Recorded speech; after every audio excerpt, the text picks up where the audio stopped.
గర్భం దాల్చిన ఆ తొలి రోజుల్లో మనసులో ఎన్నో ఆశలు మరెన్నో సందేహాలు ఉంటాయి కదా. ఆ ప్రయాణంలో ఎదురయ్యే మొదటి, ఇంకా చెప్పాలంటే అత్యంత కీలకమైన మైలురాయి ఈ వయబిలిటీ స్కాన్. ఇది కేవలం ఒక ఫోటో కాదు, ఇది చాలా ముఖ్యమైన ఒక హెల్త్ చెక్. అసలీ స్కాన్ ఎందుకింత ముఖ్యం, అది మనకి ఏం చెప్తుందో ఈ విశ్లేషణలో వివరంగా చూసేద్దాం. ప్రెగ్నెన్సీ టెస్ట్ పాజిటివ్ వచ్చిన ఆ క్షణం నుండి లోపల అంతా సవ్యంగా ఉండాలనే ఒక ఆశ ఉంటుంది. కాని కేవలం ఆశతో ఉండటం నుండి లోపల ఏం జరుగుతోందో స్పష్టంగా తెలుసుకునే ఒక నిశ్చయానికి ప్రయాణించడమే ఈ స్కాన్ యొక్క అసలు ఉద్దేశం. ఇక్కడ చెప్పినట్టే ఇది ఆశ నుండి నిశ్చయానికి వేసే మొదటి అడుగు. దీన్నింకాస్త వివరంగా చూద్దాం. ఇప్పటిదాకా ప్రెగ్నెన్సీ అనేది ఒక రసాయన వాస్తవికత అన్నమాట. అంటే ఏంటి? కేవలం హెచ్సీజీ అనే హార్మోన్ ద్వారా యూరిన్ టెస్ట్లోనో బ్లడ్ టెస్ట్లోనో నిర్ధారణ అయింది.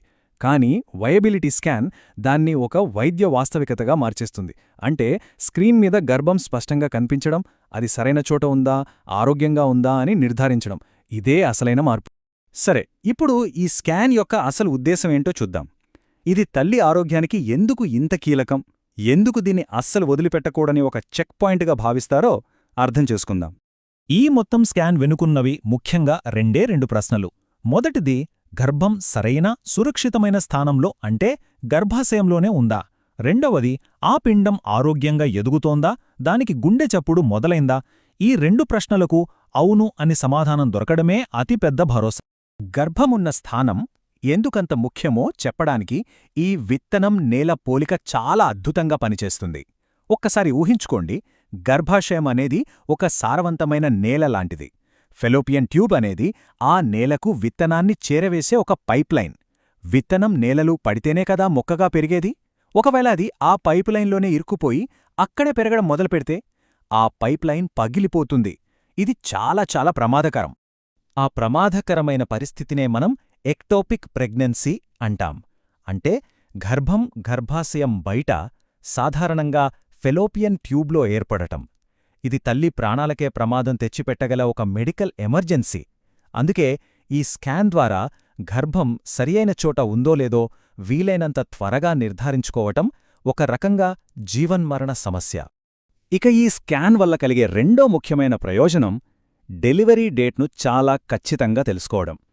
6 నుండి 9 వారాల మధ్య పిండం పెరుగుదల చాలా నిలకడగా ఉంటుంది.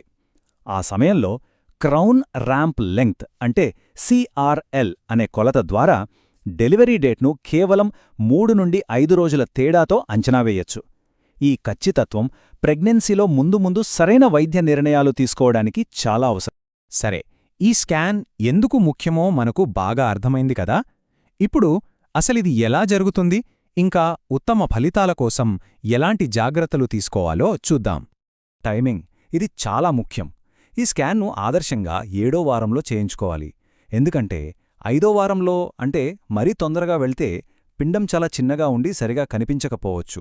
అప్పుడు డాక్టర్ ఏమీ కనబడట్లేదు, వారం ఆగిరండి అని చెప్తారు. అంతే, అనవసరంగా టెన్షన్ మొదలవుతుంది. అదే 9 వారాలు దాటిపోయాక చేయిస్తే డెలివరీ డేట్ను ఖచ్చితంగా అంచనా వేయడం కష్టమవుతుంది. ఇక స్కాన్ నాణ్యతలో ఉన్న తేడాను అర్థం చేసుకోవడానికి ఈ టీవీ పోలిక సరిగ్గా సరిపోతుంది. పొట్టమీద చేసే అబ్డామినల్ స్కాన్ పాతకాలం డబ్బా టీవీలో సినిమా చూసినట్లుంటుంది. అదే ట్రాన్స్ వెజైనల్ స్కాన్ లేదా టీవీఎస్ అది 4K అల్ట్రా హెచ్డీ టీవీలో చూసినట్టు క్రిస్టల్ క్లియర్గా ఉంటుంది. ఎందుకంటే ప్రోబ్ నేరుగా గర్భాశయానికి దగ్గరగా వెళ్తుంది కాబట్టి చిత్రం చాలా స్పష్టంగా వివరంగా వస్తుందన్నమాట. స్కాన్కు సిద్ధమవడం కూడా చాలా ముఖ్యం. కానీ ఇక్కడ ఒక చిన్న కన్ఫ్యూజన్ ఉంటుంది. జాగ్రత్తగా వినండి. అబ్డమినల్ స్కాన్ కోసం నిండు మూత్రాశయం ఒక కిటికీలా పనిచేసి గర్భాశయాన్ని స్పష్టంగా చూపిస్తుంది. అందుకే స్కాన్కు గంట ముందు నీళ్లు తాగమంటారు. కానీ ట్రాన్స్వజైనల్ స్కాన్కు దీనికి పూర్తి రివర్స్. ప్రోబ్ గర్భాశయానికి దగ్గరగా ఉంటుంది కాబట్టి నిండు మూత్రాశయం అడ్డుగా ఉంటుంది. అందుకే టీవీఎస్ స్కాన్కు వెళ్లే ముందు మూత్రాశయాన్ని పూర్తిగా ఖాళీ చెయ్యాలి. ప్రతి ముఖ్యమైన విషయంలాగే ఈ స్కాన్ల చుట్టూ కూడా చాలా అపోహలు, భయాలు ఉన్నాయి. ఇప్పుడు మనం వాటన్నిటినీ పక్కన పెట్టి అసలు వైద్యపరమైన వాస్తవాలేంటో చూద్దాం. అందరూ ఎక్కువగా భయపడే అపోహ టీవీఎస్ స్కాన్ వల్ల బిడ్డకు హాని జరుగుతుందని. ఇది పూర్తిగా అవాస్తవం. స్కాన్ ప్రోబ్ యోనిలో మాత్రమే ఉంటుంది, గర్భాశయంలోకి అస్సలు ప్రవేశించదు. అది బిడ్డను ఏమాత్రం తాకదు. నిజానికి ఖచ్చితమైన నిర్ధారణ కోసం ప్రపంచవ్యాప్తంగా డాక్టర్లు సిఫార్సు చేసే అత్యంత సురక్షితమైన పద్ధతి ఇది. ఇక ఇది అందరూ వినేదే. గుండె చప్పుడు వేగాన్ని బట్టి పుట్టబోయేది అబ్బాయో అమ్మాయో చెప్పొచ్చని. దీనికి ఎలాంటి శాస్త్రీయ ఆధారం లేదు. నిజానికి గుండె వేగమనేది పిండం వయసును బట్టి మారుతుంది. 6వ వారంలో నిమిషానికి 110 సార్లు కొట్టుకోవడం మొదలై 9వ వారం వచ్చేసరికి 170 వరకు కూడా వెళ్తుంది. ఇది పిండం ఆరోగ్యాన్ని సూచిస్తుంది కానీ జెండర్ను కాదు. ఇది చాలామందిని ఆందోళనను గురిచేసే విషయం. 6 వారాలకు స్కాన్లో గుండె చప్పుడు కనిపించకపోతే ఇక గర్భం నిలవలేదని కంగారుపడిపోతారు. కాని అది ఎప్పుడూ నిజం కాదు. కొన్నిసార్లు అండం విడుదల ఆలస్యం కావడం వల్ల గర్భం మనం అనుకున్న వయసు కంటే చిన్నగా ఉండొచ్చు. అందుకే డాక్టర్లు 7 రోజుల నిరీక్షణ నియమాన్ని పాటిస్తారు.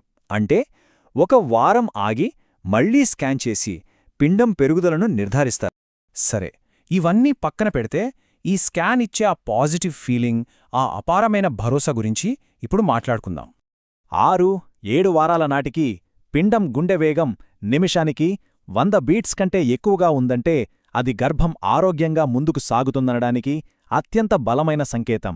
ఆ చిన్న నంబర్లో ఎంత పెద్ద ధైర్యం దాగి ఉంటుందో కదా. ఈ చార్ట్ ఒక చాలా శక్తివంతమైన విషయాన్ని చూపిస్తుంది. చూడండి, మొదటి త్రైమాసికంలో గర్భస్రావమయ్యే ప్రమాదం సగటున 15-20% వరకు ఉండొచ్చు. కానీ 8వ వారంలో ఒక బలమైన ఆరోగ్యకరమైన గుండెచప్పుడు నిర్ధారణయ్యాక ఆ ప్రమాదం అద్భుతంగా 5% కంటే తక్కువకు పడిపోతుంది. ఇది కేవలం గణాంకం కాదు, ఇది ఒక గొప్ప భరోసా. అయితే కొన్ని ప్రమాద సంకేతాలను మాత్రం ఎప్పుడు గుర్తుంచుకోవాలి.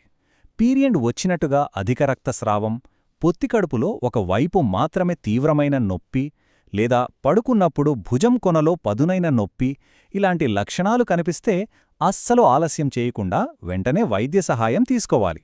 ఇవి ఎక్టోపిక్ ప్రెగ్నెన్సీకి సంకేతాలు కావచ్చు. చివరిగా, ఈ ప్రయాణంలో ఆందోళన పడడం చాలా సహజం. కాని ఈ స్కాన్ ఒక స్పష్టతను, ఒక భరోసాని ఇస్తుంది. ఒక లోతైన శ్వాస తీసుకోండి. శాస్త్రీయ వాస్తవాలను, స్కాన్ను నమ్మండి. ఇది ఈ ప్రయాణంలో మొదటి ముఖ్యమైన, ఎంతో ధైర్యాన్నిచ్చే మైలురాయి.